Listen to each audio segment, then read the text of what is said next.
ఒకవైపు బిర్లా మందిర్లో వెంకటేశ్వర స్వామి ఆలయం, మరొక వైపు అమ్మవారు, మరొక వైపు మస్జిదు, చర్చు, అంత పవిత్రమైనటువంటి సెక్రటరియట్లో కూర్చొని నిజాలు దాచి అబద్దాలు మాత్రమే మాట్లాడాడు ఆ పొగరులేటి మంత్రి.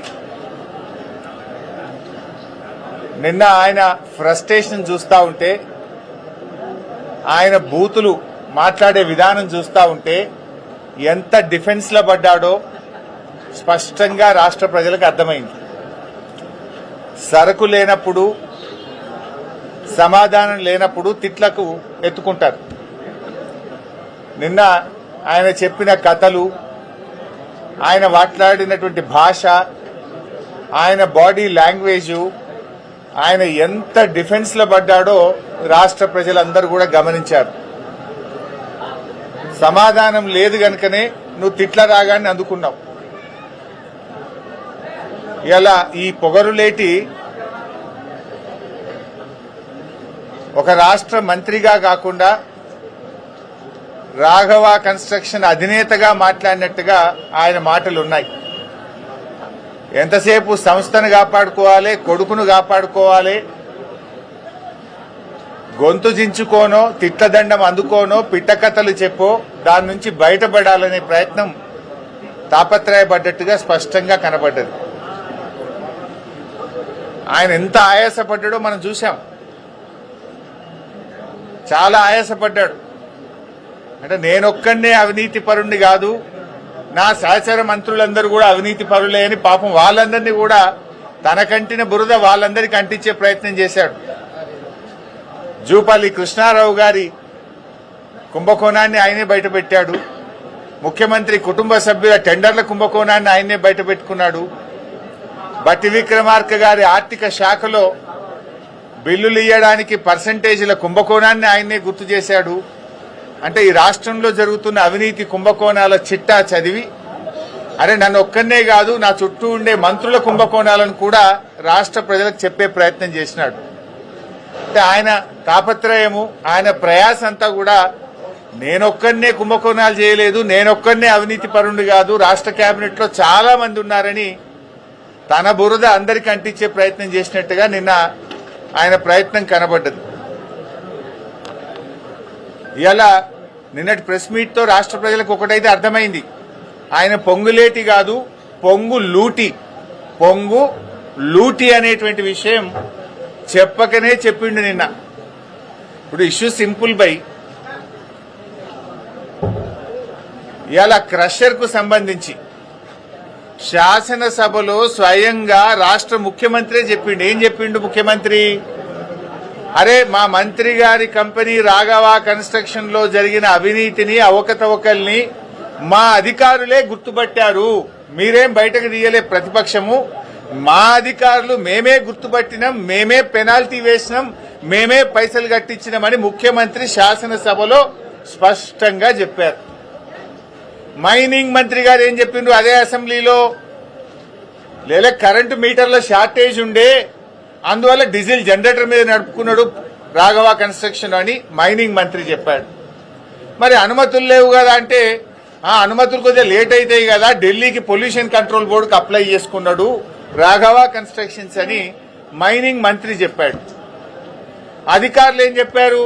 ఒక్క అధికారి కాదు, revenue, electricity, pollution control board, mining department, 4 శాఖల అధికారులు మైన్ ఇన్స్పెక్ట్ చేసి, 4 శాఖల అధికారులు ఇది ఇల్లీగల్ మైన్, అనుమతులు లేకుండా నడుపుతున్న మైన్ అని 4 శాఖల అధికారులు రాఘవ కన్స్ట్రక్షన్ కు నోటీస్ ఇచ్చారు. అంటే ఇప్పుడు 4 శాఖల అధికారులు చెప్పింది తప్ప, పొంగులేటి చెప్పింది తప్ప, ముఖ్యమంత్రి గారు అసెంబ్లీలో నిండు అసెంబ్లీలో చెప్పింది తప్ప, ఈ బాంబులేటి చెప్పింది తప్ప, మైనింగ్ మంత్రి చెప్పింది తప్ప, ఈ పొగరులేటి చెప్పింది తప్ప. ఇవాళ ఆయన సమాధానం చెప్పాలి. శాసనసభలో ముఖ్యమంత్రి, మైనింగ్ మంత్రి ఇద్దరు చెప్పారు ఇది రాఘవకు సంబంధించిందే, మా అధికారులే గుర్తుపట్టారు, రాఘవ మీద కేసులు పెట్టాము, రాఘవ దగ్గర డబ్బులు వసూలు చేసినామని నీ ముఖ్యమంత్రి, నీ మైనింగ్ మంత్రి, నీ సహచరులే చెప్పారు. నువ్వేం బుకాయిస్తున్నావు అది నాకు సంబంధమే లేదు అని బుకాయిస్తున్నావు. అరే 4 శాఖల అధికారులు పోయి ఒక్కసారి కాదు నీకు 3 సార్లు నోటీసులు ఇచ్చారు. యాక్షన్ తీసుకోమని పొల్యూషన్ కంట్రోల్ బోర్డుకు లేఖ రాశారు. నువ్వు పొగరు తగ్గించుకో, పొగరు లేటి ఇంకా చాలా ఉన్నాయి నీ విషయాలు బయటకు రావాల్సినాయి. శాసనసభలో మరి నువ్వు ఎందుకు లేచి మాట్లాడలే? నువ్వు ఉన్నావు కదా అక్కడనే. నీ ముఖ్యమంత్రి గారు లేచి ఇది ప్రతిపక్షం దొరకవట్లే, ఈ దొంగతనం మేమే దొరకబట్టినాం, ఈ దొంగతనాన్ని మేమే నోటీసులు ఇచ్చినాం, మేమే పెనాల్టీలు వేసినామని నీ ముఖ్యమంత్రి చెప్తుంటే నువ్వు పక్కనే కూర్చున్నావు కదా. ఇది నాది కాదు అని అసెంబ్లీలో నువ్వు ఎందుకు లేచి నిలబడి చెప్పలేదు? నీ మైనింగ్ మంత్రే లేచి రాఘవకు అనుమతులు లేవు, రాఘవ అనుమతుల కోసం ఢిల్లీకి అప్లై చేసిందని చెప్తే అసలు రాఘవకు మైనే లేదని నువ్వు అసెంబ్లీలో లేచి ఎందుకు చెప్పలేదు? నువ్వు అసెంబ్లీలో ఉన్నావు కదా, నా పక్క సీట్లనే కూర్చున్నావు కదా, మరి ఆ రోజు ఎందుకు లేవలేదు? 12 రోజులకు గుర్తొచ్చిందా నీకు మైన్ లేదని? ఇదంతా బుకాయించే ప్రయత్నం, మసిగూసి మారేడుగా చేసే ప్రయత్నం. ఆ మైన్ నీది కాకపోతే అక్కడ కంటైనర్ మీద రాఘవ కన్స్ట్రక్షన్ అనే పేరు ఎందుకున్నది? ఆ కంటైనర్ మీద కాంగ్రెస్ పార్టీ జెండా ఎందుకు పెట్టిండ్రు? బీఆర్ఎస్ పార్టీ బయటకు తీయంగానే ఆ రాఘవ కన్స్ట్రక్షన్ కు పెయింటింగ్ వేసి కనబడకుండా ఎందుకు చేసిండ్రు? కాంగ్రెస్ పార్టీ జెండా ఎందుకు బీకేసిందో సమాధానం చెప్పాలి కదా. నువ్వు నీ కంటైనర్ మీద నీ పేరుంటది, మీద కాంగ్రెస్ పార్టీ జెండా ఉంటది. పొల్యూషన్ కంట్రోల్ బోర్డులో నోటీస్ ఇస్తే, మైనింగ్ డిపార్ట్మెంట్ నోటీస్ ఇస్తే నీ ఉద్యోగి రిసీవ్డ్ అని సంతకం పెట్టి డేట్ వేసి ఫోన్ నంబర్ పెట్టి రాసిచ్చిన డాక్యుమెంటే కదా నేను అసెంబ్లీలో చూపించింది. మరి ఇప్పుడు చెప్పు, ఎవరు తప్పు? ముఖ్యమంత్రి తప్ప? చెప్పు, నా ముఖ్యమంత్రి అబద్దం చెప్పిండు అసెంబ్లీలో అని చెప్పు, మైనింగ్ మంత్రి అబద్దం చెప్పిండు అసెంబ్లీలో అని చెప్పు. నువ్వు కూడా అసెంబ్లీలో ఉన్నావు కదా, ముఖ్యమంత్రి మాట్లాడేటప్పుడు, మైనింగ్ మంత్రి మాట్లాడేటప్పుడు నువ్వు అసెంబ్లీలో కూర్చున్నావు. నువ్వు ఎందుకు నోరు మెదపలేదు? ఎందుకు నాకు మైన్ లేదని అసెంబ్లీ సాక్షిగా చెప్పలేదు? అంటే నువ్వు బుకాయిస్తున్నావు, ఈ బాంబులేటి అబద్దాలు చెప్తున్నాడు. నువ్వు ఆ మైనింగ్ లో పొంగు లూటీ చేసినావు అనేటువంటిది ఇలా రాష్ట్ర ప్రజలకు అర్థమైంది. నువ్వు ఆ రోజే చెప్పాలి కదా. అదేవిధంగా నాదర్గుల్ భూముల విషయం, బీఆర్ఎస్ టైంలో రిజిస్ట్రేషన్ అయిందని ఒక చిల్లర కథ చెప్తున్నావు. నేను అందుకే చెప్పిన, నిజాలు దాచి అబద్దాలు మాత్రమే మాట్లాడినామని. నిజమేంటిది? 2016లో ఈ భూములను నిషేధిత భూముల జాబితాలో పెట్టింది బీఆర్ఎస్ ప్రభుత్వం. ఆనాటి ఆర్డీఓ గారు ఈ భూములు కొల్లగొట్టే ప్రయత్నం చేస్తే 2016లో 22A కింద పెట్టి నిషేధిత జాబితాలో పెట్టి ఈ భూములను కాపాడింది నాటి బీఆర్ఎస్ ప్రభుత్వం.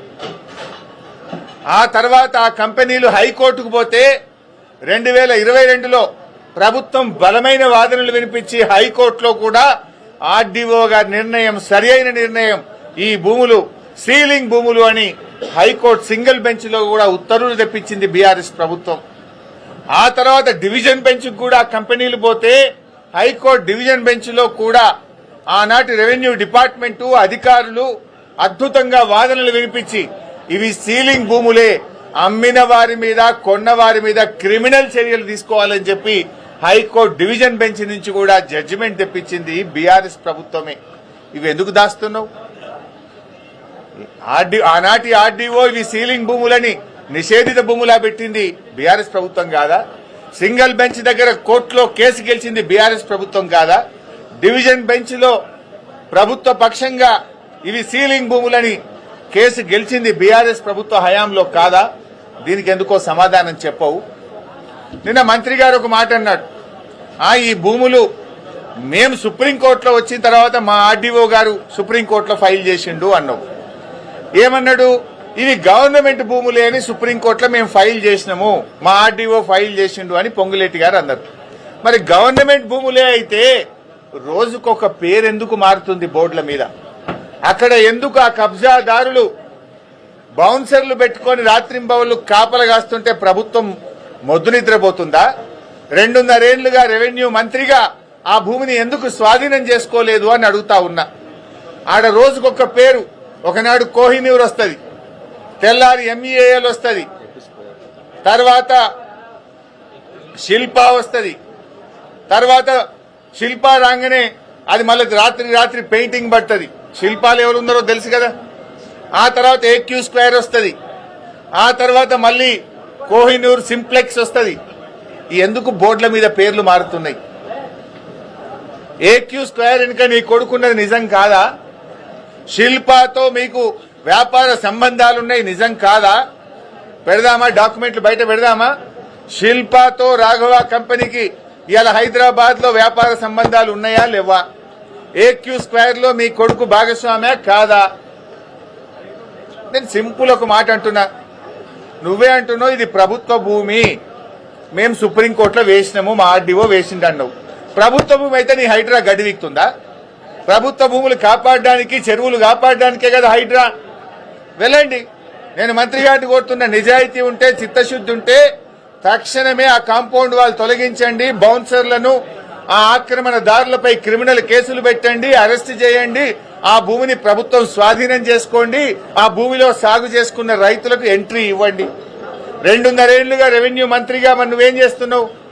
ప్రభుత్వ భూమి అని నిన్న చెప్పినావు కదా. If it is government land, why government is not taking action? As per the Land Sealing Act, RDO is the custodian of the sealing lands. Then what is that RDO is doing? What is that Hydra is doing? పేదోళ్ళ ఇండ్ల మీదకి శనివారం ఆదివారం పై రాత్రికి రాత్రే కూలుస్తారు. High court స్టేలున్నా కూల్చే Hydraa ఇక్కడ a stay లేదు. In fact high court order ఉంది, ఇది గవర్నమెంట్ ల్యాండ్, ఇది సీలింగ్ ల్యాండ్ అని హైకోర్టు ఆర్డర్ ఉన్నా కూడా హైడ్రా ఎందుకు కళ్ళు మూసుకున్నది? హైడ్రా ఎందుకు యాక్షన్ తీసుకోవడం లేదు? దీనికి సమాధానం ఎందుకో చెప్పడు మంత్రి గారు. మంత్రి గారు, నువ్వు ఇదివరకు ఒకసారి బాంబులు పట్టే అని చెప్పి ఏడాది అర్థమైంది, నీ బాంబులన్నీ తుస్సు బాంబులే అయిపోయినాయి. నీ మాటలు విన్నాక రాష్ట్ర ప్రజలకు పొంగులేటి పొగరు దగ్గలేదు, నువ్వు పొగరులేటివనే విషయం స్పష్టంగా అర్థమైంది. నీ లూటి మైనింగ్ లో నువ్వు పొంగు లూటివి అనే విషయం కూడా రాష్ట్ర ప్రజలకు స్పష్టంగా అర్థమైంది. ఇంకా చాలా ఉన్నాయి బయటకు వచ్చేది, ఏమిట్లకేమి రాలే, ఇంకా చాలా ఉన్నాయి. మేము స్ట్రైట్ గా అడుగుతున్నాం, ఇది ప్రభుత్వ భూమి అని ఎప్పుడైతే మీరు చెప్తున్నారో సెక్రటరియట్లో కూర్చొని, అది ప్రైవేట్ ఆధీనుల చేతుల్లో ఉంది. కమాన్, యూ హ్యాండ్ ఓవర్ ఇట్. హైడ్రాను పంపించు, కాంపౌండ్ వాళ్ళు డెమాలిష్ చేయి, ఆక్రమణదారులను, బౌన్సర్లను అరెస్ట్ చేయి, అక్కడ గవర్నమెంట్ భూమి అని పేరు పెట్టి చిత్తశుద్ధి నిరూపించుకో. నంబర్ 1. నంబర్ 2, మైనింగ్ అధికారులే చెప్పినారు, 4 శాఖలు, రెవెన్యూ డిపార్ట్మెంట్, రెవెన్యూ అంటే నీ శాఖనే కదా, ల్యాండ్సే కదా, నీ శాఖ అధికారే పోయి చెప్పిండు ఇది రాఘవాది అని. Revenue, electricity, mining, pollution control board, 4 శాఖల అధికారులు పోయి ఇది రాఘవ అక్రమ మైనింగ్ అని నీకు నోటీస్ ఇచ్చింది. ఆ 4 శాఖల మీద యాక్షన్ తీసుకో. మరి వాళ్ళ తప్ప నీ తప్ప తేలాలి కదా. మరి లేదు, నీ ముఖ్యమంత్రి, నీ మైనింగ్ మంత్రి, నీ సహచర మంత్రి చెప్పిండు కదా ఇది రాఘవది, మేమే దొరకబట్టినాం, మేమే పెనాల్టీ చేసినాం, దొంగను దొరకబట్టినాం, పైసలు వసూలు చేసినామని నీ ముఖ్యమంత్రి చెప్పిండు. మరి ముఖ్యమంత్రి చేత చెప్పి, ముఖ్యమంత్రి అసెంబ్లీలో అబద్దం ఆడిండని చెప్పి, మరి మైనింగ్ మంత్రితో చెప్పి ఆయన అబద్దం ఆడిండని చెప్పు. లేదు, నువ్వు క్షమాపణ చెప్పు ఫస్ట్. ముఖ్యమంత్రి, మైనింగ్ మంత్రి అసెంబ్లీలో లేచి రాఘవకు మీటర్లు దొరకలే కనుక డీజిల్ జనరేటర్ మీద నడిపిండు, అనుమతుల కోసం ఢిల్లీకి అప్లై చేసుకున్నాడు, రాఘవకు మన పొంగులేటికి సంబంధమే లేదు అని ముఖ్యమంత్రి అసెంబ్లీలో మాట్లాడిండు. మరి నువ్వెందుకు ఆ రోజు అసెంబ్లీలో మౌనంగా తల కిందికేసుకొని కూర్చున్నావు? క్షమాపణ చెప్పు. మరి ఆ రోజు నేను లేవలేదు అసెంబ్లీలో, నాకు అర్థం కాలేని క్షమాపణ చెప్పు. మరి 12 రోజులకు ఎందుకో నీకు జ్ఞానోదయం అయింది? అన్ని ప్రజలకు అర్థమైపోయినాయి, this is all humbug drama. నువ్వు ఇవాళ పొంగులేటి కాదు, పొంగు లూటివి, నువ్వు బాంబు లేటివి, నువ్వు పొగరు లూటివి, ఇవన్నీ అబద్దాలు మాట్లాడుతున్నావు అనే విషయం స్పష్టంగా అర్థమైంది. నిజాయితీ ఉంటే ఇప్పటికైనా తప్పు నొప్పుకో, ప్రజలకు క్షమాపణ చెప్పు, ఆ భూమిని ప్రభుత్వ ఆధీనంలోకి తీసుకోండి. Thank you.